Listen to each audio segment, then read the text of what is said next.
Hello बच्चों, स्वागत है मेरे YouTube channel simplify your maths पर। उम्मीद करते हैं आप सभी स्वस्थ होंगे, खुश होंगे। बच्चों, आज अपने जीवन के आधार पर एक वायरस है जिसका नाम है रायचंद, उसके बारे में बात करने के लिए आपके बीच में आया। दोस्तों, ये वायरस कहीं बाहर नहीं होता है। ये वायरस हमारे घर के आसपास, घर के अंदर, हमारे सोसाइटी में ही ये वायरस होता है। इसको पहचानना भी बहुत दुर्लभ होता है। ये आपके यहाँ आते हैं, आप ही का चाय बिस्किट खाते हैं और आप ही के दिमाग में कूड़ा डाल के जाते हैं। यूं कहें कि कूड़ा उड़ेल के जाते हैं। अब इनकी पहचान कैसे होगी? बच्चों, ये जो कुछ भी बातें मैं कर रहा हूं, मैं ये किसी पुस्तक में नहीं मैंने पढ़ी, मैंने कोई वीडियोज और कोई पिक्चर की बातें मैं नहीं कर रहा हूं। ये मेरे अपने व्यक्तिगत अनुभवों के आधार पर मैं आपसे बातें कर रहा हूं। ये रायचंद जो होते हैं ना, ये बर्बाद कर देते हैं। ये आपको कहीं का नहीं छोड़ेंगे अगर आप इनके चक्कर में पड़ते हैं तब। मित्रों, अब आप कहेंगे सर कैसे बर्बाद कर देते हैं ये? अब सपोज करिए कि एग्जाम्पल सेट करते हैं। वो आपके घर आए, आपने बिस्किट और जो है काजू कतली रख दिया कि भैया अंकल खाइए, और आपने बैठे बैठे मुस्कुराते हुए कहा कि अंकल जा रहे हैं कोटा और तैयारी करनी है IIT JEE की। क्या बात है, आपने अंकल को अपना समझा और अपनी बात कह दी। अब देखिए अंकल आपके साथ क्या कर रहे हैं। तो अंकल क्या कहते हैं कि ऐसा है, अरे शर्मा जी का बेटा गया था ना, हुआ नहीं उसका, नहीं पढ़ने में ठीक था, हुआ नहीं, वहां पर माहौल नहीं मिला। अब लीजिए, इतना कह के वो चले गए। यहां तक वो ये भी कह देंगे अरे नहीं तुम निकाल लोगे, तुम कर लोगे, तुम्हारा हो जाएगा। अब इतना कह के वो चले गए। उसके बाद जब आप बैठेंगे और सोचेंगे तो आपको लगेगा अरे मैं कर पाऊंगा कि नहीं कर पाऊंगा, हमसे होगा कि नहीं होगा। और मित्रों जान लीजिए, संदेह से बुरा कुछ होता नहीं है। संदेह दुनिया की सबसे बुरी चीज है, या कहें मनुष्य का सबसे बड़ा शत्रु है। इसीलिए जयशंकर प्रसाद ने अपनी एक कविता में कहा है, दुविधा हत साहस है दिखता है पंथ नहीं, देह सुखी हो पर मन के दुख का अंत नहीं।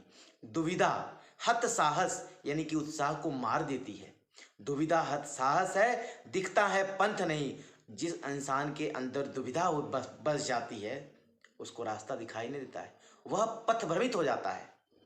तो मित्रों, आपसे यह सुझाव है कि अपने जीवन में, अभी आपके बोर्ड एग्जाम की बात कर रहा हूं मैं, अब आपके जॉब कैरियर के बारे में भी अगर बात की जाए, आपके आगे की पढ़ाई के बारे में भी बात की जाए, तो आप ऐसे रायचंदों से दूर रहिए। अब आप ये कहेंगे कि हम राय किससे लें? भैया, दुनिया में भगवान की दी हुई सबसे अद्भुत चीजें हैं ना, वो है आपका सोल। जो आप जब इस धरती पे अवतरित हुए, वो भगवान आपके सामने उसको दिए। आप अपने दिल पे हाथ रखिए और आपको जो डिसीजन, जो आपको निर्णय लेना है ना, आप लीजिए। निश्चित तौर पे वह निर्णय सबसे बेहतर होगा, सबसे सही होगा। बच्चों, अगर खाना हमारे सामने रखा है तो उसको खाने का प्रयास तो हम ही करेंगे ना, कि खाना उठ करके आ जाएगा।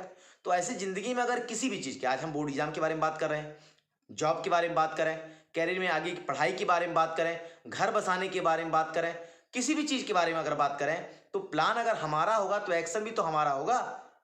कि प्लान हम बनाएंगे, एक्शन कोई और करेगा। तो जब प्लान हमारा है, एक्शन हमारा है, तो राय किसी तीसरे की क्यों? और अगर सोल की बात भी अगर ना समझ में आ रही है ना, तो इन सोल से ही बढ़कर के इस धरती पर साक्षात ईश्वर के रूप में हमारे माता पिता होते हैं, जो सपने में भी हमारा हित नहीं सोचते हैं। माँ की आंचल पकड़ करके आप राय ले लीजिए, एकदम सही जवाब देगी, चाहे वो पढ़ी लिखी माँ हो, चाहे वो अनपढ़ हो। अपने पिता के पास बैठिए, सर सहलाते हुए, पुचकारते हुए आपको बेहतरीन राय देंगे, जो कभी गलत नहीं होगा। तो जब मित्रों इतनी अद्भुत ईश्वरीय चीजें हमारे साथ हैं, तो ऐसे राह चलते किसी पान की गुमटी वाले से, रिक्शे वाले से, बगल के भैया भाभी से, किसी से भी राय क्यों लेते हैं? जिनको हमारी लाइफ से कुछ लेना देना नहीं है, एक चवन्नी लगाने वाले नहीं हो, लेकिन हमारी आइडियाज को सुन करके उस पर काला पोतने के लिए तैयार रहते हैं। तो मित्रों, हाथ जोड़ से निवेदन है, हाथ जोड़ के प्रार्थना है कि अगर आप लाइफ में अपने बेहतर कैरियर चाहते हैं तो रायचंद से दूर रहिए। क्यों? क्योंकि यह आपको बर्बाद कर देंगे। आपको पता भी नहीं चलेगा ना, आपको पता ही लगेगा, आपको लगेगा अरे अंकल आए चले गए कुछ, अरे ये बात। लेकिन याद रखो मित्रों, दिमाग में जो कूड़ा डाल दिया था ना, और ये कूड़ा सड़ता है ना तो केवल बदबू करता है और जगह को दूषित कर देता है। तो ऐसे लोगों से दूर रहेंगे ना तो कूड़ा दिमाग में नहीं आएगा। और अगर आपको और बेहतरीन राय अगर आपको चाहिए तो आप सेलेक्ट कर लीजिए, अपने पास कम से आसपास 3 ऐसे लोगों का सिलेक्शन कर लीजिए कि जिनसे आप जब भी राय लेते हो, जब भी अपनी बात रखते हो तो आपके वेल विशर वाली बात करते हो, आपके शुभचिंतक हो, आपके बेहतर की बात करते हो। अगर ऐसा हो जाता है मित्रों तो निश्चित तौर पर आप इस बोर्ड एग्जाम को ही नहीं, जीवन के हर एक एग्जाम में सफल होंगे। तो इसलिए रायचंद से दूर रहिए, ज्ञानचंद को पकड़िए जो ज्ञान देते हो, ठीक है ना। और इनकी संख्या अधिक होती नहीं है, क्योंकि दुनिया में माता पिता और कुछ एक दो लोगों को छोड़ करके ना सब आपका हित नहीं चाहते, बस वे चाहते हैं बर्बाद हो जाइए किसी तरह से। ये किताबी भाषा नहीं है, आप आस पड़ोस में भी किसी से पूछ लीजिएगा, माता पिता से बैठ के पूछ लीजिए, वो सही बताएंगे आपको। उम्मीद करते हैं आपका वीडियो, आज का ये वीडियो आपको पसंद आया होगा। अगली वीडियो के लिए मिलते हैं अगली बार, तब तक के लिए धन्यवाद, नमस्कार।